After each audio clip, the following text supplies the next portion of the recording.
So in this video, I'm gonna share with you some of the books that helped me learn how to win with money. Okay, my mentor introduced me to reading. Before then, I really didn't know much about reading and things of that nature. But my mentor told me and said, leaders are readers, and if you want to learn anything, you're gonna find it in the book. And if you want to hide anything from a fool, you put it in a book because a fool won't read. And one of the things he told me was that if you want to be successful, everything that you need and everything that you ever learn is found in a book. Just crack the book open and you're gonna find everything that you need in there.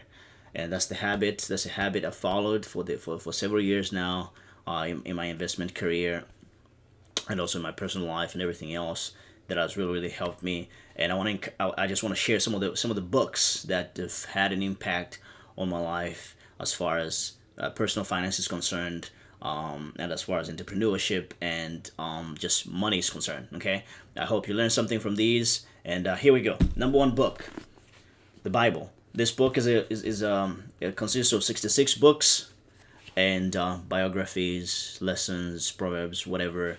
They're all in here. I enjoy this book because there's no situation in life that I can't find in here. Okay, there's no situation in life that somebody has not experienced in this book. And this book talks about everything: money, marriage, relationships. Everything is right in this book. So it's my number one. I read it every day.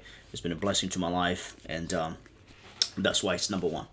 And then the second one is this book right here that is highly recommended by John Maxwell. Those of you guys who follow John Maxwell, the leadership guru, he recommends this book because this book changed his life. It changed your mindset.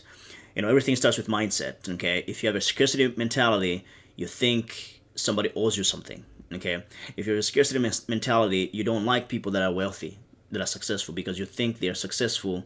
You think their success came at your expense, meaning you had to be poor for them to be successful. Okay, you think you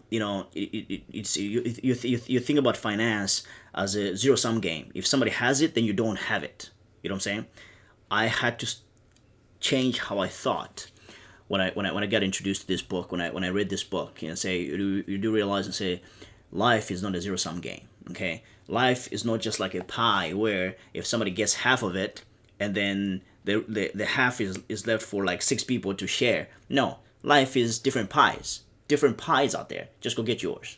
Okay, and someone's success has nothing to do with yours. You know what I'm saying? If you work hard, if you push, and if you're disciplined, you'll become very, very, very successful. And this book helped me do that. So it's highly recommended. And then this book right here, The Richest Man in Babylon, taught me personal finance, paying yourself first before you pay anybody else. Okay, the person who goes to work every day works so hard. Okay, you work so hard to bring revenue to your house. You deserve to be paid first before anybody else. Okay, before anybody else is paid, you need to be paid first. If a bill is late, so what? Pay yourself first. You work too hard. You pay the person who made this money, and then everybody else has to share whatever is left. Okay, pay yourself first. And things like make sure you protect all your assets with insurance, and make sure that you own where you live. All these things are things that is talked about in this book right here. And then the book that had an impact on my life is this one. When I got out of college, I owed $65,000. Okay, I was foolish, just like many people are. You get out of college. I was excited. I'd graduated engineering school, and I'm thinking, you know what? I'm gonna have a lot of money now. I need to get a car. You know what I'm saying? I deserve a new car because I just graduated. It's a gift.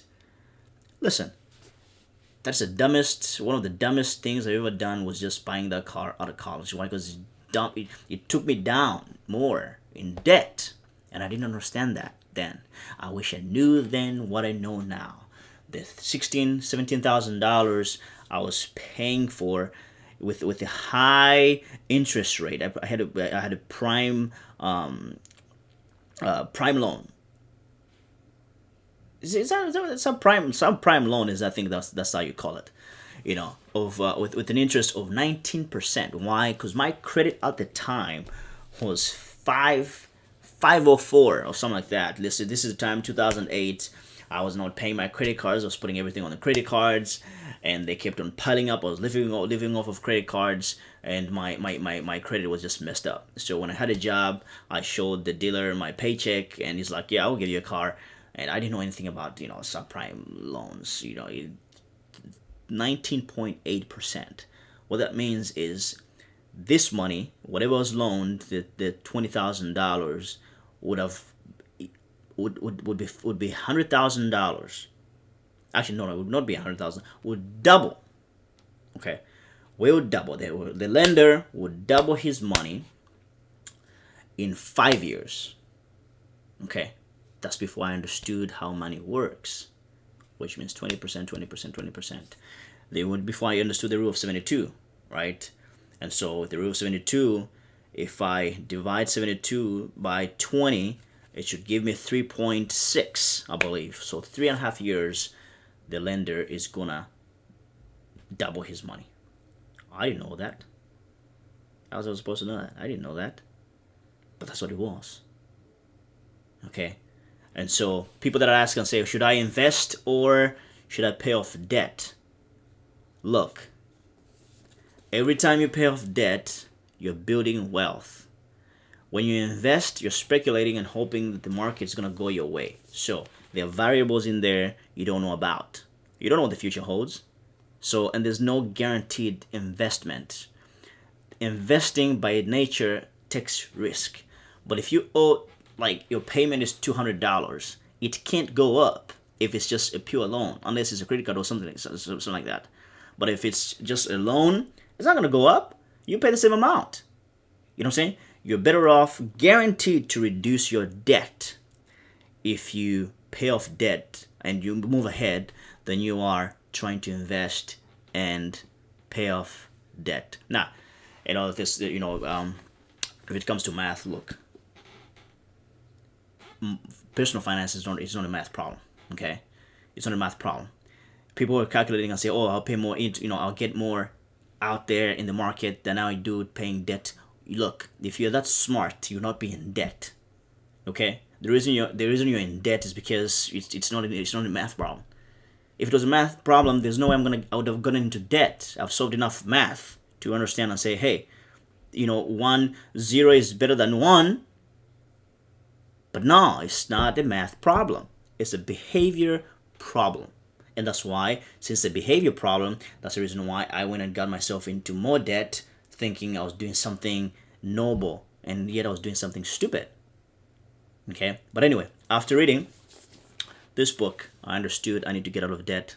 And then within 5 years, I was able to, really just get into that debt and, just paid off using what we call the snowball effect. We start with a small one, and then, $1,000, then you go to the next one. If it's $5,000, you knock it out, and then go to the next debt. If it's 8,000 or 10,000, whatever the amount is, this is based on amount. It's not based on the avalanche strategy. The avalanche strategy is when you use interest rate. You go after the highest interest rate because you're trying to solve a math problem.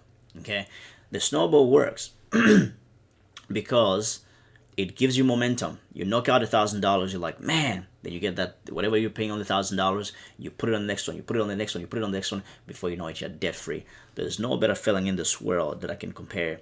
Well, there's wonderful feelings out there, but as far as when it comes to finance, being free, not having a payment, not having to think of no bank, and the freedom of, being able to quit a job whenever you want because you're not thinking about payments.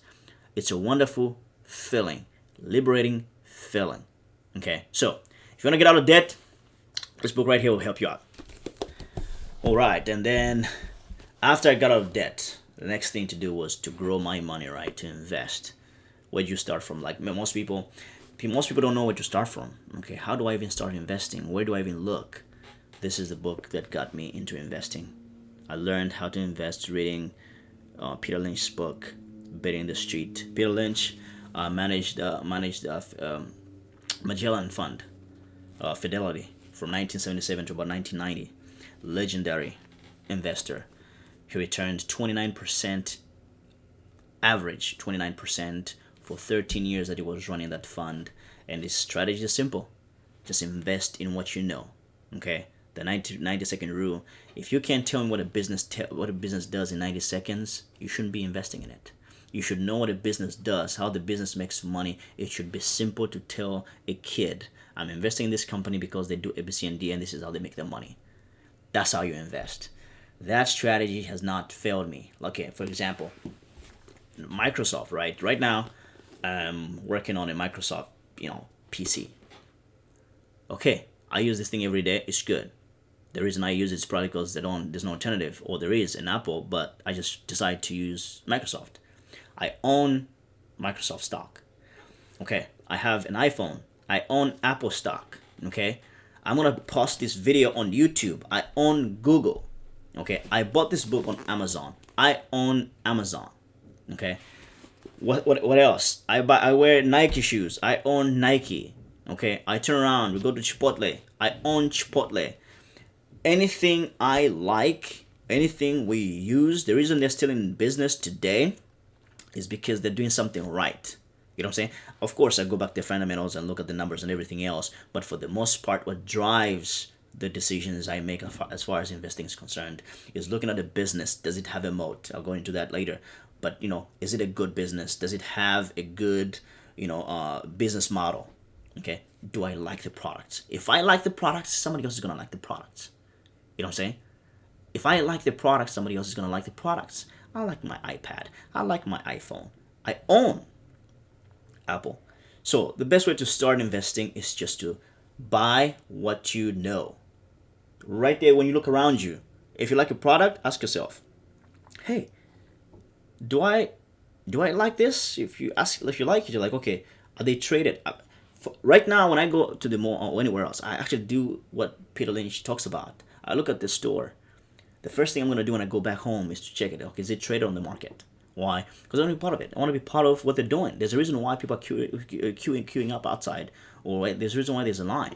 Okay, he tells a story of how he invested in Dunkin' Donuts. He was, just about his business, and then he saw people lining up outside Dunkin' Donuts. He's like, man, what's going on over there? He went and tried it. He's like, man, this thing is good. You know what I'm saying? Went and did the numbers. He's like, oh, let me.